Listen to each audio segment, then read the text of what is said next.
Hey there, everyone, and welcome to Golf Live. I'm Ryan Aselta, and we've got a great show lined up for you this Tuesday afternoon. It's President's Cup week here in New York. I sat down with the captains, Steve Stricker and Nick Price, to discuss their team rosters and why the Americans have dominated the match play event over the last 2 decades. This week also marks the much-anticipated opening of Streamsong Black down in Florida. We got a really cool exclusive drone tour of the grounds down there. Plus, Tiff Oshinsky sits down with professional race car driver Danica Patrick to find out who got her to slow down enough to play 18 holes of golf. But first, this past weekend marked the end of the 2016-17 PGA Tour season, and what an ending it was. Xander Schauffele wins the Tour Championship, becoming the first rookie to ever do so, but it was Justin Thomas who stole the spotlight, winning the FedEx Cup, and of course that $10 million bonus that comes with it. As Jordan Spieth said afterwards, dinner is on him all of next season. Let's welcome in two guys who are always quick to pick up the tab at dinner. That's Golf.com's Jeff Ritter and SI senior writer Michael Bamberger. And guys, Justin Thomas, what a year. He's not even 25 years old. 5 wins, a major, Michael, a FedEx Cup title. What impressed you so much, or the most, about Justin Thomas this season? I think the most impressive thing is that he's a young kid. He's not accustomed to being where he is. He started off hot. He got cold. It would be easy to lose one's confidence, just like when we're playing. If we start off well and then we go south, it's kind of hard to right the ship. He righted the ship in a really significant way, which tells us something about him, that he dug deep and he found something, because he could have just coasted on to the finish line, but he didn't. He did the opposite. Yeah, Michael points that out. He didn't back his way in here. As you see the numbers, the $9 million there, of course, on those earnings. That doesn't include the $10 million annuity bonus that he got from the FedEx Cup. So $19 million this season, Jeff. He played his way to this title, really earning it, didn't he? Yeah, I mean, you look at his record throughout the year, too. It's not like he's a guy that just got hot at the end of the summer. I mean, this started last fall with the wraparound schedule, winning in Malaysia. But even going into this year, you could have made a case that Justin Thomas was best known for being Mr. Malaysia. That was his second win on tour. That's really all he had going into the calendar year. But he just kept on going. Wins twice in Hawaii, wins the PGA Championship, wins a Fall Series event. And so start to finish, he really was the player of the year. And for me, that's the most impressive thing, is that this doesn't look like some hot streak. This looks like a guy who's here to stay. And it was historic, really. I mean, just the 4th player ever to win 5 events in a season, including a major before his 25th birthday. The names on that list, of course, Tiger, Jack, Jordan Spieth. Not bad company. And speaking of Spieth, Thomas and Spieth combined for 8 wins, 2 majors. They're 1 and 2 on the money list for the season. Neither of them have turned 25 yet. We've seen guys like Jason Day, Rory McIlroy have big years, Jeff, but then fade a little bit.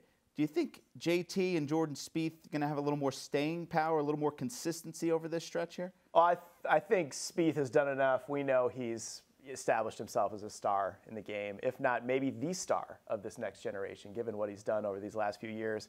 And again, I think Justin Thomas is there with him now. I think this was the type of step forward that really, if you look at the game this year, he was the one guy that took a step up a rung. He was a very good player before the season started, but he now is on that top shelf, that class of elite players based on what he did. And I think, yeah, I mean, I think both guys, it's not a fluke. They're both here, and they're going to be a factor for years to come. Michael, what do you think? Is Thomas deserving to be in that Spieth caliber at this point? Well, that's up to him and time to decide. Of course, that always goes without saying. But I will say, if you look at the history of the game, the guys with real staying power do not have that fast twitch swing like he has. They're much more like Julius Boris, Jack Nicklaus, Phil Mickelson, not Tiger, Ernie Els, Vijay Singh, something that's a little bit more languid. The only really world-class player who stuck around for a while with a speed that fast would be Nick Price, and even Nick sort of came and went quickly. It's so built on timing that swing, and the timing's got to be so perfect. I think it's very hard to sustain. Yeah, you mentioned his fast twitch swing, and also Spieth kind of unorthodox. People have commented on his type of swing as well, Mike. I would definitely distinguish between Spieth's swing and the imperfections in Spieth's swing are part of who he is, and it gets to the mindset of who the guy is, which is, I'll figure out a way to get it done. It doesn't have to be technically perfect.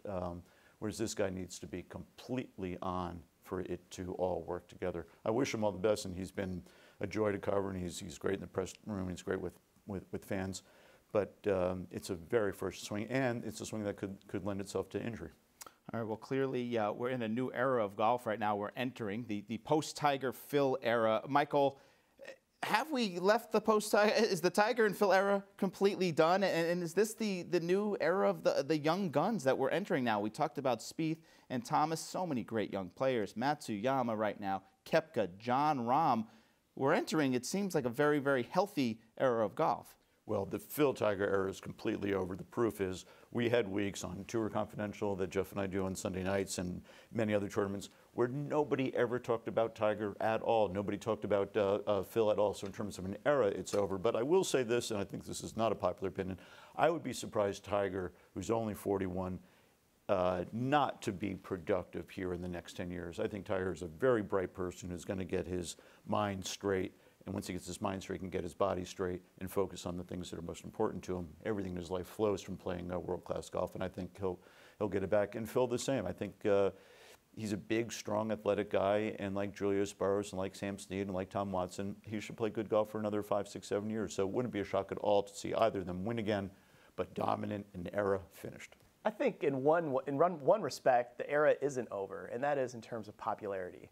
Even though Tiger, I would agree with you that the winning days of Tiger and Phil and those guys producing the most trophies year to year on tour is over. But they're still two of the most popular figures in the game, if not the most popular. Even despite what Jordan Spieth has done, and Justin Thomas and Jason Day and all these young guys, there's still tremendous interest around Phil and Tiger. And you'll see it this week at the President's Cup too. I mean, Tiger will be, I would wager, the most shown assistant captain on the television network. And it will be the case for years to come. So yes, they're done. The peak of their careers are over, but they're still popular figures and they're still very relevant to the game, even as they enter this next chapter of their lives and careers. Definitely still popular, but clearly the PGA Tour is a young man's game. The crew that I mentioned, Spieth, Thomas, Matsuyama, Rahm, Koepka, 14 wins, 3 major titles this past season. So they've clearly staked claim to that new era of golf, guys. The FedEx Cup marked the end of the season, of course, for the PGA Tour, but we've got plenty of golf to look forward to this week as the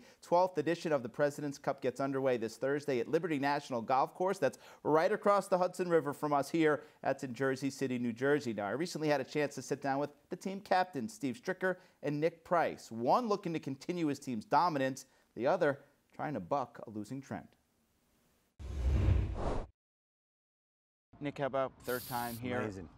What an honor that is for you. It really is, and to be honest, it was very emotional for me when the guys asked me in Korea 2 years ago if I'd do it for a third time, and they couldn't have paid me a higher compliment, to be honest. So it was great. Adam and the guys spoke so well. You know, coming here and seeing now that all the bleachers are up and the whole infrastructure has been put together, it really, you can feel the build-up. And what a great venue for this Cup. I think this is probably going to be one of the best ever, to be honest. If the weather cooperates and doesn't get too cold or too much rain, and the fans will be out in force, and that's what gives it all the atmosphere. Steve, let's talk about these rosters. 5 of the top 8 in the world will be taking part of the President's Cup.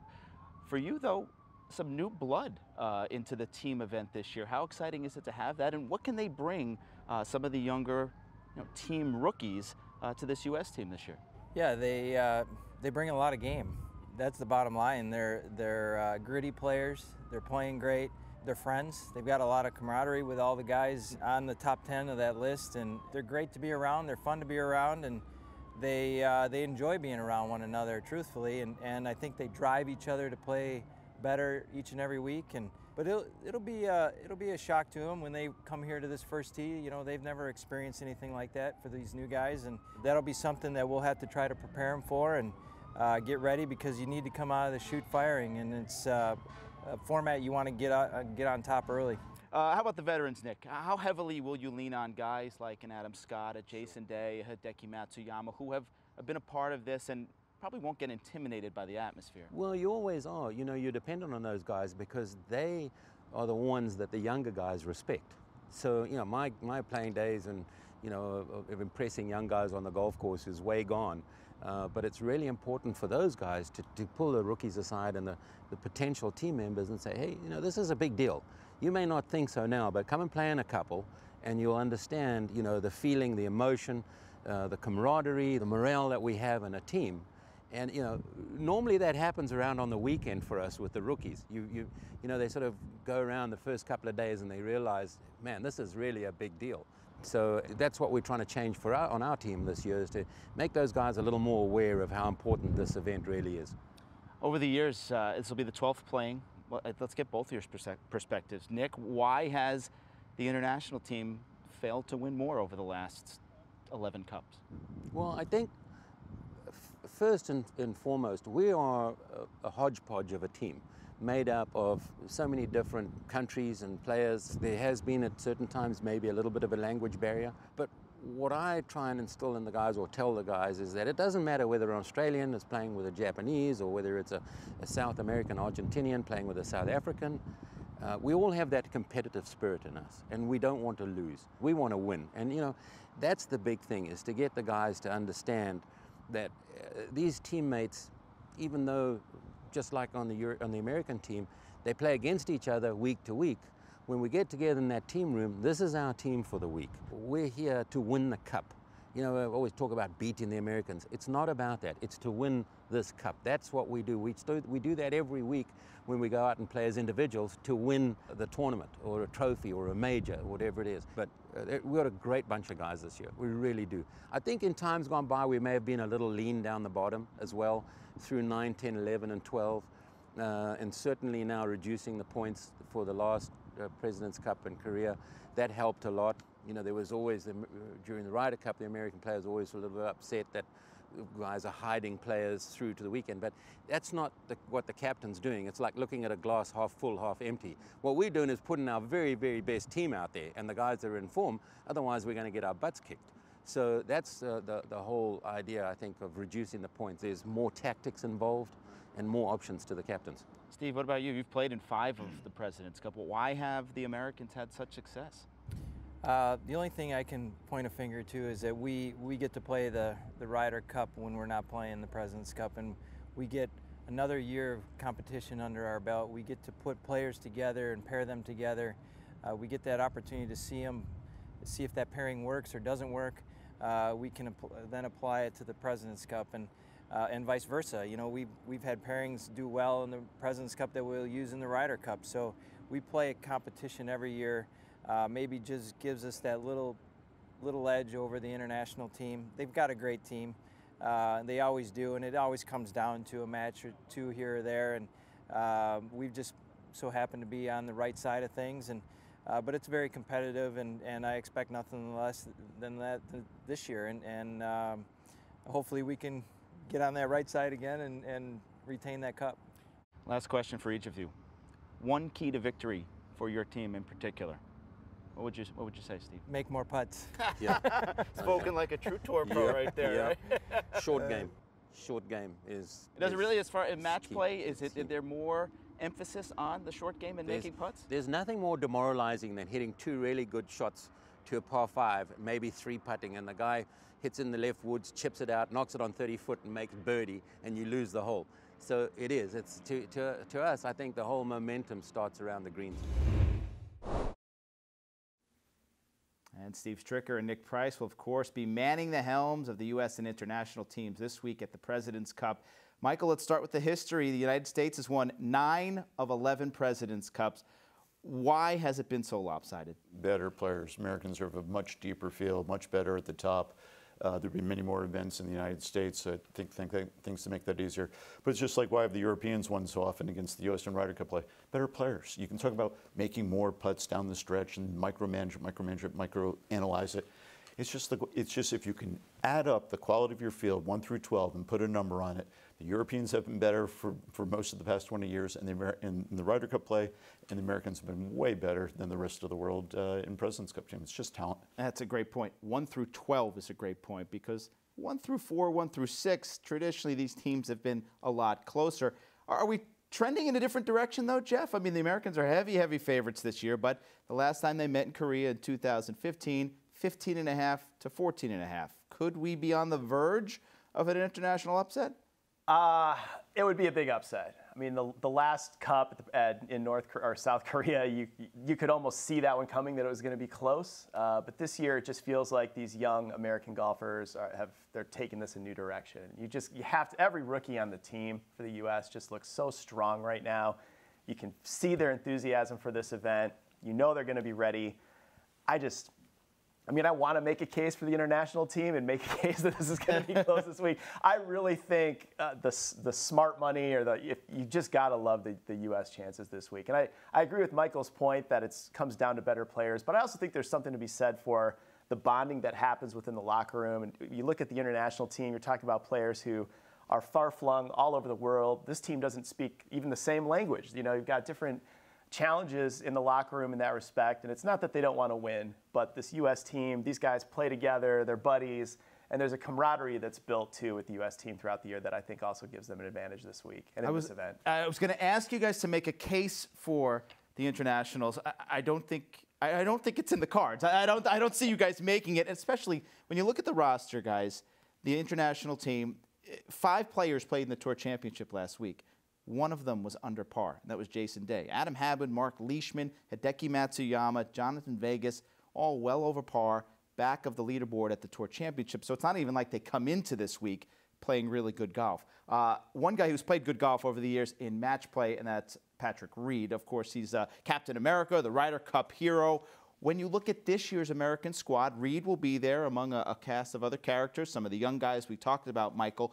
Who's going to be the American hero for this President's Cup team? Well, I think a rallying person, I don't know about a hero, because if it's a lopsided, you don't really have if it's a lopsided win for the U.S., which I'm guessing it will be, you don't necessarily have a hero. But I think the players will really rally around Phil, because I think Phil will put himself in that position of, look at me, I'm the veteran here, and he is the veteran. And then Phil rises to occasions like nobody's business. We've seen that many times. He's played poorly all through the Winter Series and through Florida, showed up at Augusta National and contended or won. He just gets up for events. These team events mean more to him probably than almost anything he's done in golf. This is sort of a trial for him for next year's Ryder Cup team in a sense. This is a home. He's a member of Liberty National. So I think he wants to show that they used the spot well and pick him in the first place. I think Phil will be the most electrifying figure of the 12 American players. And don't forget, New York and New Jersey fans absolutely love Phil Mickelson. He's the all-time points leader in President's Cup history. Jeff, who do you like? Who steps up for the Americans this week? I think Phil's a great pick. I think the U.S. is going to get a boost from the rookies this week, and I'm looking at Kevin Kisner maybe to lead the rookies. Make a case for any of them, but I think there's 2 things that I like for team play: confidence and putting. And I think Kevin Kisner, he's got the swagger. Putting is the strength of his game. Could have won a major this year. Could have won the PGA Championship. Contended all the way through the FedEx Cup playoffs, so he's hot right now. And I just think team golf, this is going to suit his game. It's going to play to his strengths. I think he's going to have a great week and be one of the stars for the U.S. Played very well at the Tour Championship as well last week. Keep an eye on Dustin Johnson, too, guys. 3-1-1 at the Ryder Cup last year, and he is the defending WGC match play champion as well. DJ's been quiet a little bit. Of course, he had the win at the Northern Trust. Michael, let's talk about one guy. If we're talking about leadership, camaraderie, Tiger Woods will be at Liberty National. We haven't seen a whole lot of Tiger since his arrest a few months back. He'll be in the public eye, assistant captain of the Americans. How much of an influence do you think he'll have on this team? Well, I think Tiger recognizes that these team competitions are extremely important for him. His life is obviously trending towards becoming a Ryder Cup captain himself. I think he would like to redefine his public image and his own sense of himself by showing that he can be part of the community of golf. Throughout his playing career, he was the ultimate lone wolf. He had very few friends among American players. The few friends I did have were much older people like Mark O'Meara, or friends from overseas like Thomas Bjorn. That's a hard way to go through life, and that might be a contributing factor to what we're seeing in him in his life today. So I think he's realizing that, as Barbra Streisand sung, people who need people. We all need people, and you can have the 14 major championships and all the rest, but if you don't have some sense of camaraderie, it's empty. And so I think he has finally recognized that he needs team golf. He needs team golf more than team golf needs him. But having said that, he can contribute a tremendous amount, because if you're some kid, or even if you're Phil Mickelson and you're nervous and you want some advice about what you do down the stretch, what you do on the first tee, who would you rather go to than Tiger Woods? Yeah, and Jeff, from all accounts, from Hazeltine at the Ryder Cup, he was a major factor in that clubhouse. Right, the young guys, the reviews on Tiger from that Ryder Cup were overwhelmingly positive. I would expect nothing different this week. There are so many young guys in the game today looked up to Tiger. He was one of their heroes and one of the reasons they got into the golf in the first place. And so to have him in that locker room, yes, I agree with Michael that Tiger needs golf, but there's still a lot he can offer these young players, especially a week like this where it's all about the team and you're sold out for that team cause. Tiger, I think he'll be another positive influence in that locker room. A lot to look forward to this week. Jeff and Michael, thank you. Anytime we can get a Barbra Streisand quote from Michael Bamberger, you know today was a success. Thank you, guys. All right, we're just getting started this Tuesday. Coming up, Tiffany Oshinsky is going to sit down with professional race car driver Danica Patrick to find out how she got into the game of golf and what her favorite course is to play. But first, the highly anticipated Streamsong Black golf course opens later this week. Designed by acclaimed architect Gil Hans, we were able to get an exclusive look at the course via drone. Check it out.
Hello, my name's Troy Merritt, Wilson Staff Advisory Member, and I'm going to teach you here how to hit a little 30-yard pitch shot off a slight downhill lie. So the key for this shot is knowing that when the ball is below your feet, you're going to spin it just a little bit less. So I've got about a good 45 feet of green to work with, so what I'm going to do is make sure to move the ball back in my stance just a little bit to make sure my contact is where it needs to be. I'm going to try and land it just on the green and use all the room that I can.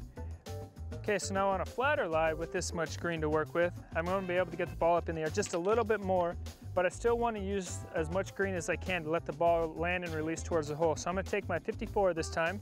I'm going to play a little bit more of a square face. I'm still going to keep it back to make sure I get that nice crisp contact. Keep the hands just a little bit forward, the weight on the left side. Nice and crisp, comes out a little low with just a little bit more spin.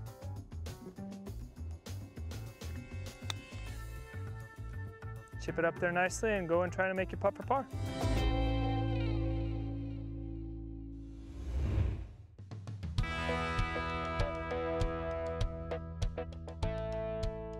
Okay, Danica, so you grew up in northern Illinois on the border of Wisconsin. When I think golf, that's not really the area that comes to mind. So how did you get into golf? How old were you? I was about 30. Oh, really? So not a childhood thing. Not a child at all. I never played golf. My boyfriend really, really loves golf. I remember going to play with him for the first time. We were on vacation in Turks and Caicos, and there was one golf course, and he loves golf so much. So we went golfing that day, and I don't really like to do things I'm not good at. Golf is something that I feel like someday when we have children, they will start golf very young because there is something that feels so unnatural about a golf swing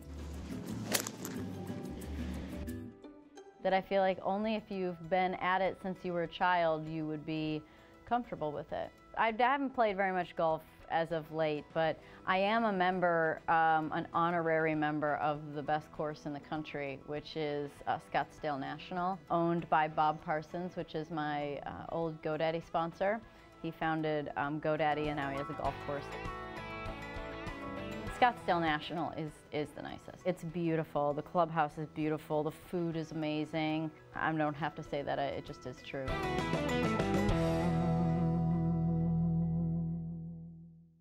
Fast when we're down here testing. 196.4 miles an hour for Danica.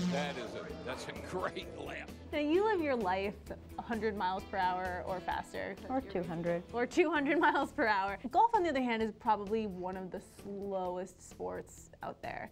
Do you get antsy on the course, or is it kind of a break for you? No, you can get frustrated. I mean, you can definitely let someone get to you or let a shot get to you. Similarly in golf, I think, and let it get in your head, but you have to kind of take like one pass at a time, one lap at a time. You'll never get a hole-in-one on every hole. You just won't. I don't believe there'll ever be someone that does that. Just like you're never going to go through an entire season in the NASCAR Cup Series with winning every single race. It's just not going to happen. So they're incredibly humbling sports. Now, you broke into a men's sport, and golf is still kind of segregated. There's still kind of the boys' club. So what are your thoughts on women who are smaller, might not be the same size, playing with men and trying to compete with them? So many things come down to technique, right? I mean, so the mechanics of it and the timing of everything, and it always matters. Now, on Instagram, you posted a picture of you golfing, and what you said was, golf is the most frustrating game in the world, but somehow we keep coming back for more. So what is the most frustrating thing? It's the highs and the lows. Playing badly is frustrating. When you hit a good shot, you're like, why can't I do that every time? I used to keep score, and it was I mean, once you get over 10, it gets really hard to count. And so, and keep track of it. I'm like 1, 2, in 3, out 4, 5, oh my, take a drop, 6, hit 7. I can't even keep track anymore. And so I would get really mad. And Ricky would tell me, like, he's like, I'm not gonna play with you if this is how you're gonna act, like a dad. And I'm like, okay. So I stopped keeping score, and I started playing for smiley faces. So if I would have a positive attitude hole, I'd put a smiley face. Emoji golf. Yeah. And if I'd have a bad hole, unhappy face, frown face, play for smiley faces. You'll eventually show them up. You'll get there. You're athletic. We have a lifetime bet. It's a $10,000 bet, and that is, I get paid if I beat him. Now, there's no other side to it, so there's only upside for me. But I believe that someday, when he's having a really bad day and I'm having a really good day, I will win that bet.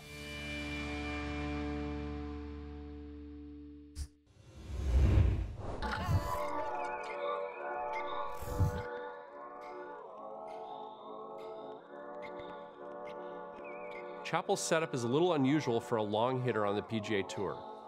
His feet are fairly narrow at address, and his grip is slightly weaker than what we see out of some players like Dustin Johnson or Jason Day.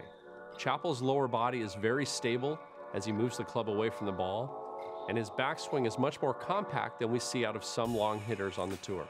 From face on, we can see in the change of direction that Chappell's club shaft will get closer to his right shoulder as he starts the downswing than it was going up. This floating down, or lag, as it's been described, is a great source for power in the swing.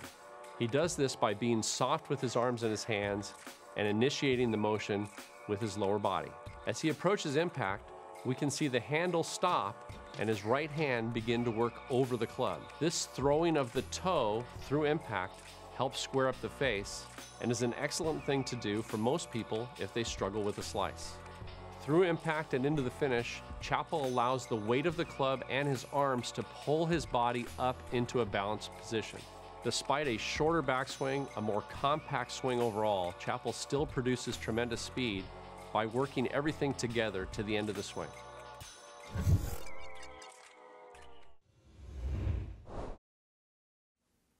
All right, and that's going to do it for this week's edition of Golf Live. We'll be back with you next week with a brand new episode recapping this week's President's Cup and looking ahead, of course, to the start of the 2017-2018 PGA Tour season, which is just upon us now in a couple weeks now. Be sure to stick with Golf.com for all the latest golf news, including our coverage of the President's Cup and exclusive video content. And don't forget to follow us on Twitter, Facebook, and Instagram. Thanks a lot for joining us. Have a great day.